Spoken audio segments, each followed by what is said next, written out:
welcome to Hey, It's the Luskos. Hey. If we had a clap track, it would be Yeah. going on. Oh my goodness. Yeah, So glad to thank have you you guys for being on. Thanks for allowing us to be here. Thanks for being our friends. Are you kidding me? I'm having the best time. I never thought Montana could be so much fun. Yeah. With snow. With Well, snow. wait till our chairlift's open. Then the snow's there and you get a ride on it. Right now it's just skinning. People are skinning. You guys ever heard of that? What is that? So skinning is where you put like a strip of something on the bottom of your skis that allows you to go up the hill And not slide down. and not slide backwards. It's like turns your skis into like a cheese grater, basically, because you know how, like there's holes, but like it's one direction. Yeah. So you go up and then it won't back, and then they skin up to the top. It's like cardio, and then they turn around, take the skins off, and then they ski down. I just want to know, as a Southern California boy, how have you adapted to all of this? Well, I don't skin. I like a chairlift. I like me a good chairlift. I like to feel that Swiss engineering under my keister. But he's also from Colorado originally, so he Yeah. actually grew up skiing when he was 2. Yeah, I started skiing at Started 2 between my mom's skiing. legs all Wow. over Wow. Colorado. Yeah. And then, so I've got cold in my blood. I've got colds. I But love you snow. prefer warm. I mean, yes, give but- me a beach for sure for a Yeah. vacation. So you're like, oh, you should vacation in, whatever. It's like, no, I want No. to find somewhere warm. Thank you. Yes. But do you guys ski? A little bit. We haven't done it for a while. We're going to hopefully get to ski this season, but it's been a while. Yeah. Have you not it's heard not my pretty. traumatic ski story? You know I have. Your Yes. ACL. So you It just was triggered the me now, ACL. Levi, right there. Just that question just triggered Do me. you need some deep breathing? You I can do get a need paper it. I'm bag. just going to breathe slowly. I just took Send it out back. for I some just took it Uber. back to the site of the accident, and it was we hiked down the path that we had skied down and found the site that she went down Oh my gosh. where pride and ego. I want to hear the story from Nick. The world has heard Chris preach it. Until you said that, I didn't make that connection, so I apologize for bringing up your Rubbing it in. PTSD. Thank you. Just like that's Nick, let's hear the story from your perspective, the part that doesn't get preached, maybe. Yeah, we were having a great time skiing, and Chris says that she asked me if I would be having more fun skiing with the guys, and I remember the question as, would you be going faster? And to which I said yes, I'd be going much faster. And Chris pointed his skis down the snow and said, "Well, eat my snow." And It's a great soundbite. I actually said, would you be having more fun? And you said, I'd be having much more fun. You didn't say faster. You said Fun equals faster. that's it. Can we change this from a conversation about the Luskos to a counselling session for the Absolutely. games? We're here to serve. As long as you reciprocate, because, Yes, we equally need that. So. oh my gosh. But yeah, it was fun to go back to it, and hopefully we will get to ski it again sometime soon. And because you tore ligaments. Oh, I snapped my ACL, tore my MCL, fractured my knee and my meniscus. And we did go back. This was just like 2 weeks ago. We were in Colorado. And so, I did reiterate to you that I didn't feel that you were empathetic to me. Do we need to revisit this moment since we're on here? Wow. That I didn't feel you entered into my pain because his father was a doctor. And so he just gets clinical. And it's like, well, even the first thing you said to me was like, try to get up. That's what you said. Literally. you didn't. Literally, he said, I try to get up. I may have tried to sort of say, okay, well, is this just a dramatic reaction? Can we get you up and continue? Which part of the second somersault was it? How often in 25 years of marriage have I double somersaulted? It While hasn't. skiing. It hasn't been Right. often, but I was Been a impressed few with your athleticism. So your bedside manner Yeah. was Yep. lacking in the Well, moment. so my father was a doctor. A number of my sisters are nurses, and I always joke that nurses are the least compassionate people. And you're Australian. Yeah, and yeah. Australians tend towards a somewhat and fatalistic. You're the 14th of 15 children, so Yeah. you probably got the brunt of no empathy. Probably. Yeah, It's like, yeah. oh, Nicky's fine. You'll be Yeah. okay. He's Yeah. bleeding. He's fine. Yeah, pretty much. Unless there was a major blood loss, it was get up and get on with it. Now, This did is you minor blood loss. Did you see the accident happen? Yeah, You watched it? I was right behind her. And I'm Greek, so we process differently to that sort of British stayed. Yeah, you guys, you wear your heart in your sleeve. That's right. Everything's hysterical and loud and large. Literally. Whereas you, it's a stiff upper lip, and you're going to be okay. Yeah, And yeah. I'm sure you'll survive it. Here's Yeah, an aspirin. yeah. Mere flesh wound. Yeah, So come were on. you loaded up in the snowmobile sled, like Yeah, behind we had to call the ski patrol, and so we're there with the skis crossed in front, sort of on top of Chris, and it's just on a corner, so everybody's going around, and then the guys arrive and get an equally impassioned diagnosis from Chris that her life is in immediate peril, and their reaction was marginally more compassionate than mine. It's like, oh, okay, great. As they scooped her up and put her into the thing that they then, sled. it's like, okay, we're just going to ski you down. And so they then proceed to ski the fastest route to where they've got a car stowed, which is probably steeper than anything that I've skied before. And these guys think that it's perfectly normal that they're skiing with a sort of a trailer down these things. Did you just say I'm a trailer? You were Is that what you I were just on the heard? trailer. You were Is on a that trailer. Right, You were on okay, a trailer. Yeah. Scene was the trailer. I was. You're always following me around, I babe. was in shock, and nobody was showing me empathy. And you probably were starting to lose blood at that Yeah, point. and I was then- shaking. I remember it, and I was asking God to make it quick because you're on the ground, like you're just on that little and thing. nausea. That when you have a fracture like that, It was so bad, and I was getting no empathy from my husband. I that just is want to the worst part reiterate of it that all. for There- the there sake wasn't- of the podcast. It wasn't a place for. There was empathy. There wasn't sympathy. There was okay. You felt I it. am Which concerned. part was empathetic I'm again? concerned for you, but the way I'm going to show my concern is I'm going to get you to someone who can actually help you because there is literally nothing that I can do to help you. So Yeah. Now, has the roles ever been reversed? Has Nick ever been seriously injured in your marriage? yeah. I Funnily, wouldn't- would I know? Would I know funnily this? enough, Finally, it so happens. He's been waiting for this question for many years. well, about on the same trip, we had been to see some friends in Park City because we were living in Australia at the time. So when we came to the US, it was sort of always sort of almost a month. You make it count. Yeah. We're We not made it just coming count. for a We- weekend. We- I've made we- that mistake. Going to Australia for a weekend is No, stupid. no. So Horrible. we had been to Park City. I'd skied with a friend, and I'd dislocated my shoulder, and so I dislocated it. Had to go to the hospital, get it put back in, and she knows what's coming. We eventually get back to the house where we're staying, and Chris looks at me and says, "I can't believe how inconsiderate you are. Do you know we need you to carry bags, move children?" Oh my gosh. So yeah. That's amazing. So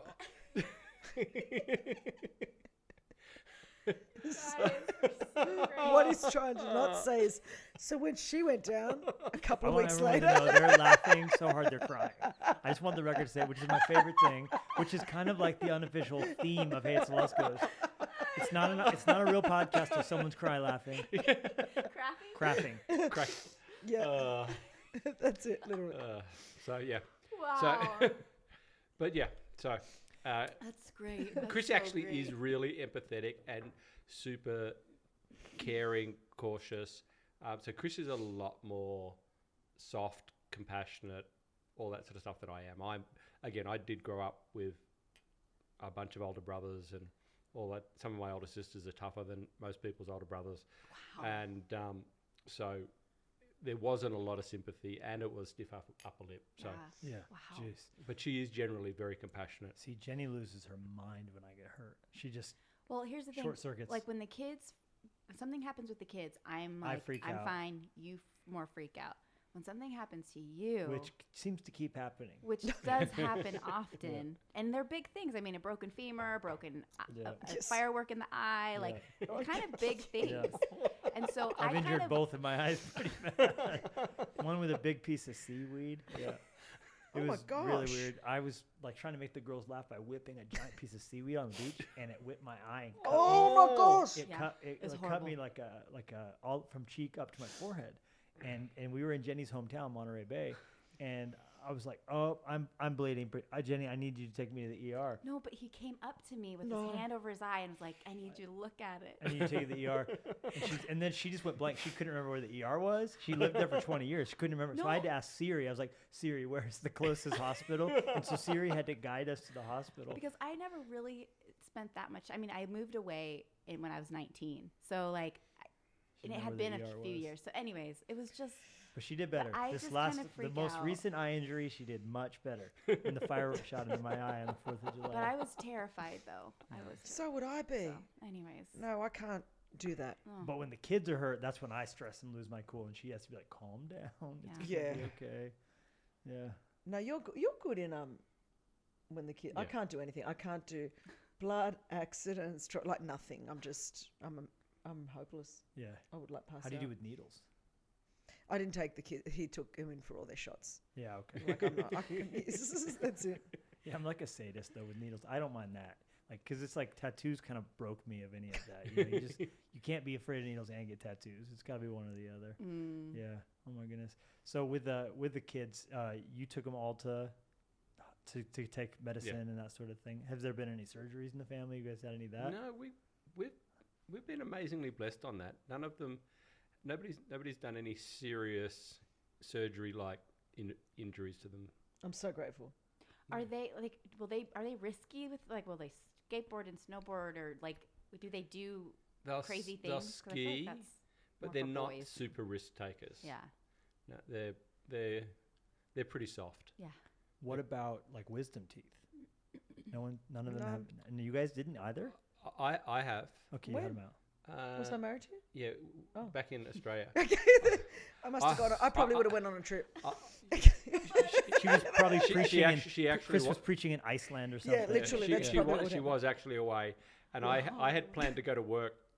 I was in sales at the time, and I'd planned to go to work after I'd blocked off 2 hours, and so I had to call my boss and say, "Hey, I'm probably going to be out for the rest of the day." And he was really compassionate. It's like, "What do you mean?" It's like, "You told me that you'd be in by lunch." Like, "Yeah, well, I'm sorry, I've had 4 wisdom teeth out, and my mouth isn't feeling great." So, did they knock you all the way out with anesthesia? No. They kept you awake? Yeah. That's not right. Oh. That's See, not Australians are more tough than You America. guys are Yeah. Yeah. thirsty for punishment. Yeah. That is just awful. Some people get put out just to get their teeth cleaned. Yeah, honestly. Yeah. Do you guys? Do they give nitrous oxide in Australia for that? They probably don't even believe in it. No, I've never. No. It's like the laughing gas. Oh. no. The first I Well, for ever pregnancy, come like across. if you're when you're contracting. They give you laughing when gas you for get- pregnancy. When you get to a few inches, or like some sort of gas. Yeah. Some That's sort of nice. gas. Some sort of gas. It's a thing. They make us tough down there, mate. I guess so. Yeah. No. I mean, I'm a baby when it comes to dental stuff. So Oh, like, yeah. I always get that nitrous with just like even a cavity or whatever because I can't handle that drilling. Hearing that It's the inside your noise. head. It's the noise more than Yeah. anything. I had to have a Oh, it's tooth bad. pulled, and Mm-mm. so it was like they give you the shot. I was on the nitrous, and then I had brought my AirPods, and I had the Black Panther soundtrack playing, which is like Kendrick Lamar and a lot of drums, and Yeah. That's and a great still, idea. I could hear this Oh. tooth coming out over the music. You feel it. You feel it. If Oh. someone's got an angle grinder in your mouth, It's it. you feel it grinding. And I This think sounded like an Oh, gosh. elephant was ripping a tree out of the ground with its trunk Oh my gosh. in my head, inside my head. So I don't Oh know. my lord. I don't really like that sound. no. And the feeling of your jawbone, the vibration. Yeah. Through And there. the fierce determination in the dentist's face that you see so close to you. I don't know. It takes a special person. One wonders what must have happened in one's childhood Yeah. to choose that profession. Yeah. Oh. No, but so necessary. Yes. for us all. Yeah. Thank God for And you guys it. both have beautiful teeth. You really do. You guys Blessed. floss. You guys. Uh-huh. Do What's you the floss? secret? Yeah, because I know that's a really personal question. no, it's Questions really that are personal. asked on Hey But It's I'm Luskos. really weird about all hygiene. Okay. So, even with the pandemic, the real positive side was I was so grateful that finally the planet got up to some base level of hygiene. Like, I'm like, this is how it all should be. The Seriously. Purell, the wipes, with people on Christine planes. was wiping her seat down with Clorox wipes well before the Oh, pandemic. well right. before pandemics. Right, and, right, right. and then just even in hotels. Because they weren't being No, are you Oh. kidding me? And hotel, I'm like, this is The called remotes in a base hotel? level height. Don't even talk about it. At least now they're in plastic bag. They should have always That been. should have They always should have been. always been Yes. like that. So I feel like finally vindicated. Yeah. That planet Earth is finally Your getting with the program. OCD has finally caught Literally. up with the rest of the world. Yes. It's true. It's Yeah. real. And, you know, people in restaurants that are serving food probably should have masks on no matter what. Yeah, but literally instead of coughing and sneezing into my food, so I I feel so much know. better. Tap Yeah. a thought. No, Yeah. that's true. Will you go back to life, like not wearing masks? Or do you like the mask on the airplane? I prefer to not have it because I just prefer to be able to breathe. I didn't mean that like Yes. politically. I'm not Yeah. trying to Yeah. politicize the issue. Yeah. We were talking, who's on last? And they were like, I plan to never fly. Oh, Carrie Job. Carrie Yeah. Job was saying she never plans to fly without a mask. She likes it. It gives her comfort. She likes that. She loves the Well, whole feeling. I've got a friend who loves it because it helps with humidity. So she would always have problems with, she'd have nasal problems where her nose would dry up on planes because of the drier air. So she loves it. She is potentially the one person I know who is more OCD and cleany than Chris. And secondly, because it helps to keep moisture in her breath. Wow. Makes sense. So I just don't like how it makes me feel around my Yeah, ears. Like yeah. it's just painful. And then putting the headphones on top of it. Like Yeah. It's have too been much. by the having time It's you've just got a lot. glasses and Mhm. It's a real problem. and the and mask, headphones. and the Well, headphones. and the It's way like- the glasses fog up is annoying. It's Yeah. just yeah. Yeah, I feel like it makes me feel like I'm like being suffocated having the mask on for like a 3-hour flight. It's like this is too much. totally. I went to Florida, so that was like 6, nearly 7 hours. That was a lot. I thought, wonder what this would be like going to Australia. 14 hours. I wouldn't like it. Mm-hmm. and trying to sleep with a mask on a plane. Ah, Oh yeah. yeah, that's no good. No. But you know, There you But go. it- hey, It's first world if- problems. Okay, so 25 years married. just about That's amazing. March. Just Yeah. about, yeah. Congratulations. What is some wisdom? What are some things that you've learned that you could share with us? Yeah. We're asking for a friend, and Asking for a Jennie and I. Yes. Well, it depends in what area. Yeah, well, I would love to hear anything. Like just what comes to mind when you think of like some of the keys that have helped you grow, some of the things that maybe principles or things that like have or are unique to your marriage, perhaps. I'd say everything about our marriage is quite unique. I think it all goes back to even why, for us, and so for every couple it's different, but we wouldn't have gotten married. What I mean by that is that I certainly wasn't looking, and you weren't either, I don't think, in that sense, but purpose is what united us. When I gave my life to Christ at 21, 22, like fully, I really got serious about my walk with God. I walked away then from a relationship that if you had have asked me then, I would have swore that I was totally in love. This was so like love in and of itself was never going to be enough. Like as in like, oh wow, I'm waiting for someone or sex or whatever. Like I walked away from all of that to follow Jesus. So, and then in my mind, I was doing more single for Jesus than most married people that I knew, but in my little realm of life. And so we didn't meet. We met at about 28 when I was 28, and we were the same age. I was 27. Yeah, that's right. We're a year. Oh. Yeah, How I'm many 360. months I'm 363 3. days older than him. Wow. Oh. Very nice. He's the 21st of September. I'm the 23rd. Oh yeah. Yeah. So, and I remember that I just couldn't settle on, do I get married? I had this internal sense of destiny and calling. I had no idea what that would look like, except, I'm 54, so there wasn't a lot of chicks that you could look at that was sort of not married, doing something, or married and doing something that would have been more visible than their spouse potentially, or and so I remember one day I was the leader of Youth Alive in Australia, and I was doing a regional rally. So Youth Alive is kind of like Youth for Christ. So we'd spend we do a lot of regional events, and then you do big citywide events and all the stuff that schools all week, and then you have a band and you do a rally on the weekend. So this was a small regional rally, and I remember it was in Queensland, and I was really trying to work out what are we going to do. And I said, Lord, you have to speak to me in a way that is going to mean something to me. And I remember standing at the back of the room. It was Miami High School. Anyone, if they're listening to this from Australia, you'll know right there on the Gold Coast where I'm talking about. And I stood at the back. There was about 1,000 kids at this rally. And I just, in my heart, not out loud, but in my heart, felt the Holy Spirit say to me, the scripture from Ecclesiastes, Christine, you can make up your own mind. You can either marry Nick or not. But if you don't, that's awesome. But this will be your portion. Like one will put 1,000 to flight. But if you marry him, you will have a 10 times impact on the planet for souls. And 2 will put 10,000 to flight. And so that was my seal.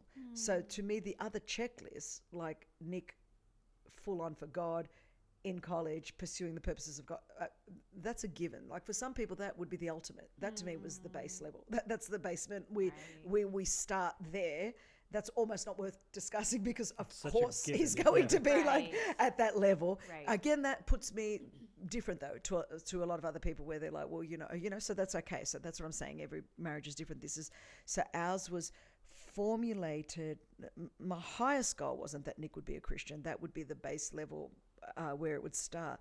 The highest goal is that we would be committed to purpose, and especially when, you know, you're in your 20s, late, for us it was older, late 20s, but there was no question about whether I was going to be, as a woman, a fully devoted follower of Jesus without compromise. So I had no idea that it would be this, but I did have a sense that it would be something global and big, and you know, I did have that sense. It was in your belly. It was a dream. It was that sort of thing, and so God showed you that He was going to be a key to unlocking. I had to know that, and it had nothing to do with function. Like I never had to be a preacher. It was none of those things ever. Like because we didn't know what it was that God had. But I remember one night we were outside the hub in Castle Hill, and I remember even that you were saying to me, like, I don't know, it's just he just said, whatever, I don't care if we're setting up trucks, doing whatever, all I want to do with my life is reach people for Jesus, and it has to be something with evangelism. And it's like, you know, it was just like, that's all we knew, that there was this sense of being part of this global end time harvest. And it wouldn't matter whether it was preaching or setting up a stage or like it wouldn't matter. Like, so to this day, I think it's why we never have an issue about who does what. I'm not deluded to think visibility makes anything more significant, but that also doesn't diminish visibility or gifting. Like we tend to think a visible gift, like so my preaching gift, but it's not insignificant. It's highly important, but no more or less important than what Nick brings to the mix. And so it was the partnership. I knew everything else we would work out. We're Christians, so whatever it took, even if it took counseling, if we came up with personality issues, or we would sort those out, because when you're both committed to Jesus, there is no plan B. So we will work that out. So the big thing had to be, were we being committed to Jesus was a given. It was committed to the purpose and the call. And this was the bottom line. Then you could give your thing. But when I told you, when Pastor Brian said to me, I want you to be head of Youth Alive. Nick was in Bible school, and he was on an outreach, and my pastor said, I was the first woman in Australia, and to this day there hasn't been another one, that was to be promoted as director over what was, you know, the largest youth movement. That's a glass ceiling. You've been a part of Shattering Glass Ceilings for a long time. And a lot of what you see around the world today that have come out of Australia, now those kids back then are 35, 40 years old, that people know as either music ministry or preaching ministry, that they were all part of. Came from that they ministry. were kids in that there. And I remember when Pastor Brian appointed me, and we were still dating then, so it was all during this thing, and I said to we're engaged. Yes, that's right, we're engaged. So this was even more serious, and it was like to a more senior role. And I thought then, there is no way I can do this married, because my role would be traveling Australia. At that time it was national, like 9 months of the year, and it was not like today. We're going back now 30 odd years, so there was no luxury or fast travel. It was just, you were down, you were paying your own gas money to go to country towns in the back of nowhere. You'd be gone for You're weeks sleeping at someone's house. I sleep in, in youth pastor husband and wives in their house with 3 kids under 5 in the same room. I mean, that's what you signed up for. You actually never knew you would get paid to do this. Like, you were just so grateful that you could take the gospel to anywhere. But it meant you were gone for a long time. So in my mind, how I worked that out, I thought, well, I can't be the pastor's wife. Normally the wife is at home and the evangelist is out on the road. And I didn't, and so it was never an issue of would I do it. What I thought in my mind was God must have let me get engaged so that one day when I'm older, I will always know that somebody wanted me and I laid it down for the God. I mean, it was grandiose, Elizabeth Elliot, that's, you just, what do you got go? 30 years ago, what else does a woman have? Like, that's what you had. So you were like, I'll do this for the gospel, I don't care. And I remember calling Nick. And so again, I wasn't emotional. This was a reverse thing. And I said, Pastor Brian, I was so just calculated because it was like, I can't have anyone try to talk me out of this. It's just like, I'm just going to go, okay, it's the Lord. We have to end it. And it was nice while it lasted. We're engaged and she's calling me to dump me. Yeah, basically. And so I'm like, okay, this was our test and the Lord's testing me. And I said, he's got it all. So he's going to have this, this is not an issue. And you got all emotional. And I remember saying, you're like, why are you crying? And so, I remember he said to me, they're on a Bible college outreach, he goes, Christine, that is awesome. And I said, well, what do you mean? He goes, that is fantastic. He goes, that's exactly what you should be doing. I said, but I go, well, I couldn't do this and we get married. I'm never going to be home. I'm never, I don't know how this would work. And he said, Christine, what am I supposed to tell the Lord on Judgment Day? Am I supposed to say, God, all of those millions of souls that went to hell, I am so sorry, but I was so insecure. I needed someone to cook my dinner and iron my underwear. I'm sorry that Christine couldn't go out. And it was at that moment I thought, I could marry that. Wow. Yes. Jeez. So there you go. Hello. So what you're really saying is you're saying that purpose, that sense of calling, and that was evident before. I think a lot of people end up like trying to convince themselves someone's okay and just marrying them, then trying to add that purpose after fact. Yeah. But that was in place from the very beginning. Wow. Yeah. One of my favorite recollections was Chris looking at me saying, okay, well, why should I marry you? It's like, you're cute, I like you, sex would be great, but literally I'm doing more married than most single people I know. So why should I take a chance on you? Hello. There you go. You have to be very secure.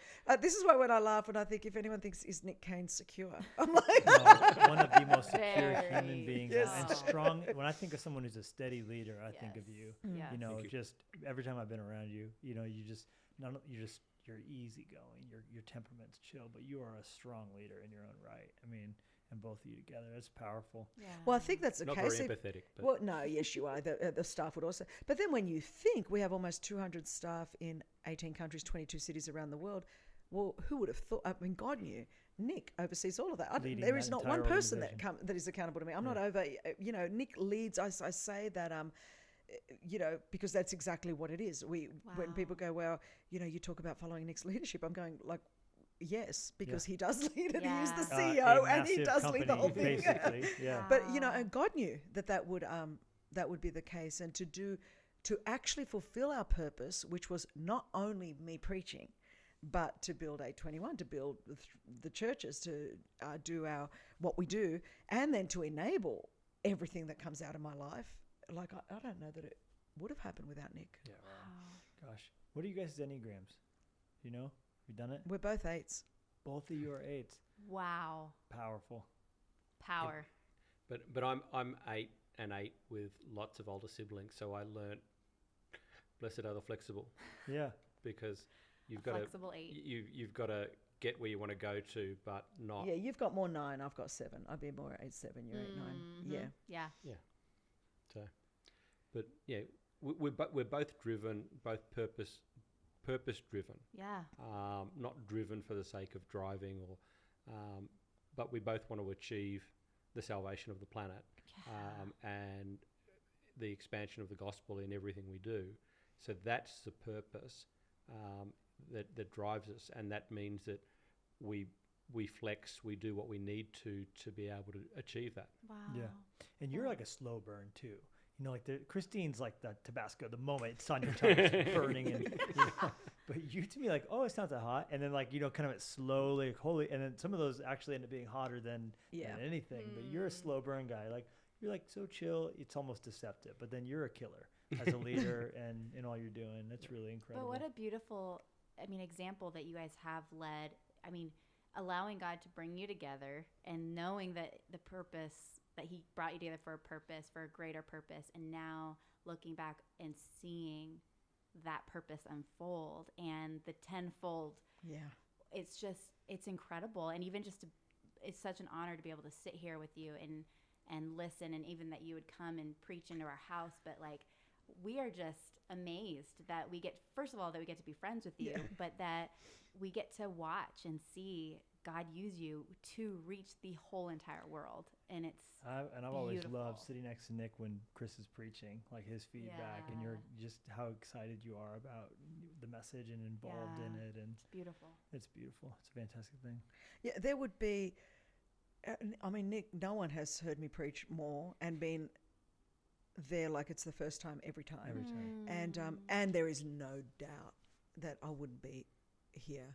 I wouldn't have made it. I've got a book coming out in June that will talk more about that, like how did I get here, but where I got to that place of in 2017 where I don't think I would have made it. So there has been nobody that has carried, like God knew who would carry me and continue to encourage me. I probably would have taken my foot off the gas a little bit and just, but he wouldn't. He's just right there. Steady. Let's go, girl. Yeah, literally. Yeah. Now, on the more practical side, so that's pretty good. That's like more like deep down under the glacier, you know, supporting everything, which is good for everyone who hears this, who's read your books, who's watched the ministry, who's supported A21. It's like they're getting to see, okay, that's not an accident. You guys 30 years ago were setting this up and walking in this moment and faithfulness, planted in the local church, all that. Yeah. But on a more logistical day in and day out, I know you're into hiking, you know, you guys walk every day together. Like, what are some of the little like nitty gritty, like, hey, this is where kind of some strength comes from for our friendship? We're with each other 90% of the time. So we actually really like each other. That's important. Yeah, it really does help. But like, we have traveled for years, which means we're sitting next to each other on planes, sharing a hotel room, going to church with people. So we like each other, but we also give each other grace. But you do, and we spur each other on. So because we're together a lot in those ways, you do a lot of mountain bike riding, so that gives you several hours at a time. Okay, so you go out mountain biking. Is it downhill or are you riding up too? Up. I do a lot of uphill. So I'm training for a ride in South Africa, which is 16,500 meters. So it's of climbing and lots of distance. So I tend to ride uphill first and then enjoy the downhill. So you don't take the chairlift. So you're basically like skinning on a mountain bike. He does. Like we're talking for 4 hours. Or how long is your race that you're going to do? It's 8 days. So our goal is to be able to do an average day. If we can do an average day in 6.5 hours, that'll be a really good day. Get a good chamois for your seat. Yeah, literally. Good chamois and some chamois cream. Thinking about that. Yeah, because you did some long road bike rides too, didn't you? Yeah, we did a ride through Europe. That's right. The A21 one. Yeah. Which was awesome. Did you ride it, the whole thing? No, I didn't ride the whole thing. I actually had to go to my mum's funeral. So I flew from my mum's funeral to... That's the ride that nearly killed Ben Houston. Yeah. Yep, that's the one. Yeah. Literally. He didn't really train properly, though. He kind of just did it, right? That's very Hillsong style. So, Yeah. Yeah. Mount Everest? Yep, Yeah. I'm there. Let's go. No worries, mate. We'll be there. That's the Australian way. That's us. It was a funny... It was a lot of fun, but it was painful. Like, there was one day which was going to be... It was going to be we'd come out of the Alps and the mountains, and it was going to be a great, nice, easy day. It was like 100 and something miles of distance, and it was all flat, and it was going to be awesome. What nobody allowed for in advance Wind. was the 40-mile-an-hour headwind that we were riding into. That's Oh. real. And it was It's a real just- thing. It was just hard work. Yeah. And then coming To which in, you can't even really appreciate how bad that is Totally. to ride into a headwind. no, especially when you're thinking that you're mentally psyched for a nice, day off. easy, Oh my god. just pedal. It's going to be fun, chatty, all that sort of stuff. We'll knock the distance out pretty easy. And this day was just straight into the wind and hard work all day. That is important, though. He gets off on his own, rides his bike. I think that is a secret to a good marriage, is that you have things you can do alone, replenishing. Absolutely. Yeah. And he's got a lot of really good friends, and I've got a lot of really good friends. So we have loads of that. Like, I mean, you always laugh. Like, you got lots of boyfriends, and I got lots of girlfriends. He does, and the girls all laugh. It's like his boyfriend's calling. yeah, He'll be like, back in an hour. I love is that. And funny. then we've got friends that we have like you guys like together. So it's a beautiful mix. Like it's a great balance. So we're not. What you do is get intense about the things that are worth getting intense about, and not much else. Do you have hobbies that are together at all? Does he come with you on your hikes? I love following your hiking. My videos on hiking, and Instagram. it depends where. Like he did in Colorado, but then because he's intensively training now, when we're at home, I'll go with a few girlfriends because he's got to ride for 3 or 4. He's got to get the hours up on the bike. So, but when you don't have that, you come because you're stronger, much stronger than me. But so we do that.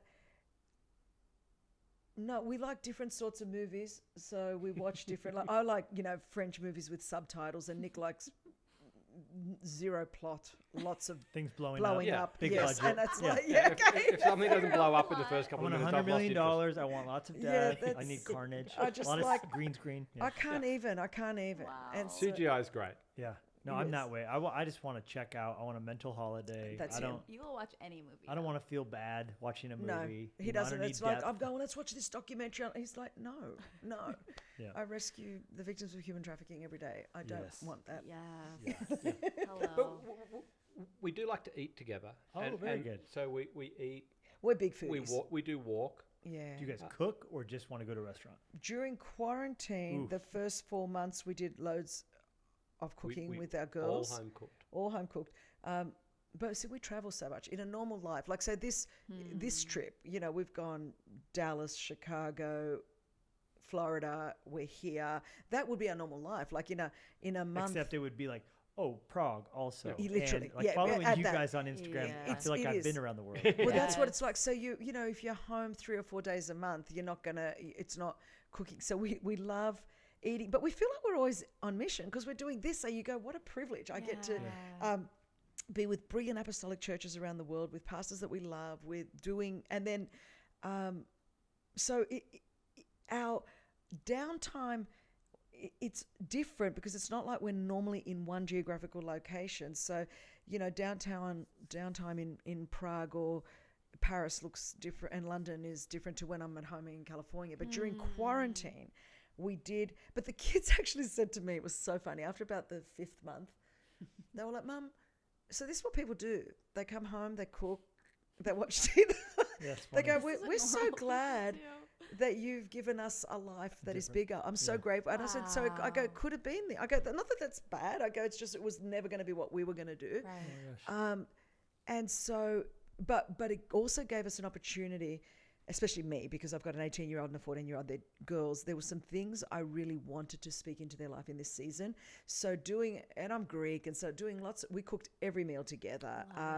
We did a lot of stuff around the house. We purged the whole, literally every item in the house, in the garage. We went through every journal, everything everything. So I feel like we've done all that. Wow.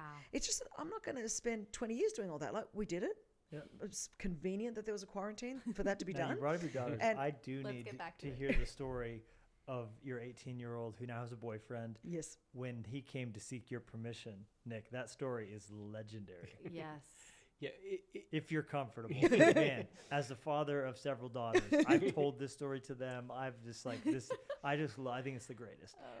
And I have to qualify this with, he is a great guy, and they are still dating, and He survived the test. Yeah, well, because she is my daughter, I said, hey, Katie, before you guys start dating, because he'd been showing an interest in a while, I said, you need to have him come and see me. And then she's like, hey, you guys could go to dinner. He's free this night. And it's like, no, he can call my secretary and he can come and see me in the office. Oh my God, this is amazing. And we will have a chat. And so I said to him, I said, look, hey, you're a really great guy. You both at a Christian school, which is awesome. But basically there is no chance that you're going to marry my daughter. Statistically speaking, it is highly improbable. You've got years of high school to go. You've got college. You're both going to go to college. So the chances of your relationship weathering that aren't great. So tell me what your plans and boundaries are going to be while you're dating someone else's wife. And and Genius. yeah, so we talked about that and how we could make it so that if they did break up, because they're not at a big school, it's like, hey, dude, if you guys break up, there's not a lot of people to be friends with. You don't really want to start dividing up a small group into smaller groups. So how do we put boundaries in place that will help you guys to get to know each other, because you've got years to get to know each other, and not start down tracks that you've got nowhere to go, and make it easy for you over time. And we had a pretty good dialogue. I personally thought I was being really nice. I had been prepped by my daughter that don't be nasty. So I thought I was being really nice. I asked lots of really direct questions. And when I got home, I did get a look of, how could you have been so cruel? But did you mention you work with governments around the world in prosecuting sex traffickers? That may have come up. That I know a guy. Yes. That he could come and go and all that sort of thing. Yes. So, Yes. so Oh my he gosh. was sitting under I he was love sitting it. under a deer that I had mounted from the year before. Perfect. It is what it is. It is what it is. Yeah. There wasn't a lot of space in the office, so it was just but convenient. You cared. And you did that. I love that you made him call the office and I come love in. it. We're not going to love dinner. it. I'm not buying him a cheeseburger. No. Come see me and sit across the desk from me. Look me in the eye. And to his credit, he did. Yeah. And to his credit, that you watch them today, and they treat each other with great respect. But again, it's foundation. Yeah. You Oh, build yeah. that Yeah, foundation. we set the Beautiful. foundations up so that in the future they can have, should it work and all that sort of stuff, they've got a relationship which will thrive. But that's because they've treated each other within the bounds of common courtesy, Christian decency, Christian morality, and they haven't gone to places that there's nowhere to go from. So they didn't. Yeah, it's been great. That's amazing. Gosh. But I did get a death stare from my daughter when I got home. Oh, I'm sure. And it's like, what? I was so nice. It's like, And you- yet you- she knows you care. Totally. She feels so secure in that love. Yeah. literally, she said, I am kind of glad that you did it, because it shows me that you're interested in me. You're worth. She's worth protecting. Totally. Yeah. Yes. Yes, Oh, it's it's beautiful. beautiful. Wow. It really is. Now, Chris, you mentioned new book. You've been. Did you write that in the pandemic? No. Well, no. I wrote it in 2019. It came into the pandemic, definitely, because All the it is. editing Yeah, and- it took me about 18 months. Wow. You know, I work with a collaborative writer, so it was intense. It is, Wow. but I'd also hit a very intense place that it came from. So yeah. Jeez. So that's you excited about it? I am. I really believe it's going to help people. We all say that, don't we? But knowing what I couldn't have known what 2020 was going to hold for people, so I figured the Lord just let me go through a lot in 2018, 2017, so that I would have some perspective. I Some think deep wells. yes, and I Yes. tend to think that's what as people sort of come out of 2020. This will land in June 2021. I think the timing of God. it's just going to really help re-anchor and re-establish people. I couldn't have guessed how timely it would be. What's the title? It's called How Did I Get Here? Is it available for pre-order now or not yet? Probably not yet. Not I yet. have no Not idea. yet. But How did I get here now? So remember that, everybody. Write it down. Start looking for it eventually. That's exciting. I think a lot about your message from Passion. You know, we were all four together ending 2019, you know, and you gave that incredible message about digging out the old wells. Right. Yes. And you actually had a shovel in the Mercedes-Benz arena in Atlanta, and you were digging out the wells.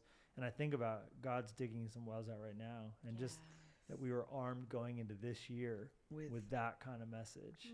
I think so. And if people get that in terms of the wells of prayer and, you know, all the, and then the list I gave, if we could have gone into 2020 with the nuance that was needed, would be really helpful, because there's so much divisiveness, so much hostility, and yet I think I gave a list of about 20 things of not either or but both and it would just be, you know, I think that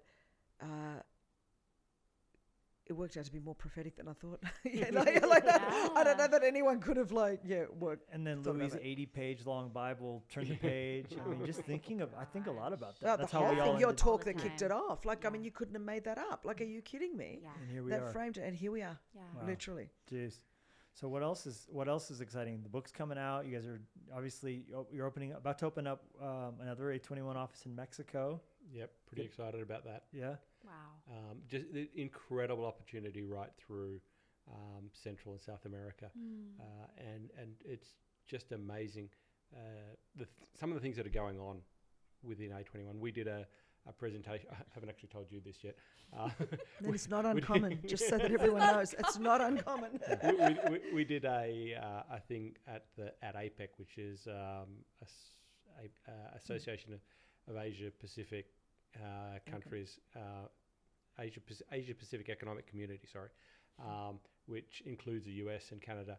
And we did a section at the APEC conference this year in the transport section about one of our campaigns called Can You See Me, which is designed to highlight issues of trafficking that people would see every day and equip them to say, hey, there's something odd about that, and then give what to spot and what to do once you spot it with the phone number for the relevant. Those are in the national airport. hotline. We've seen them in the airports. Yeah. And we're running that campaign in multiple countries around the world, and as a result of that, the Canadian government is looking at how they can use that campaign across Canada for some of the issues of human trafficking that they've got. And so A21 keeps on. We've got the big billboard thing.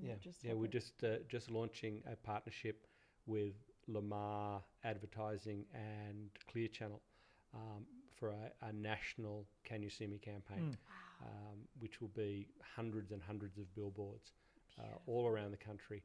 And that's really, really amazing. Yes. And then our Charlotte office just got the Charlotte office just got the presidential award for And that's the national headquarters?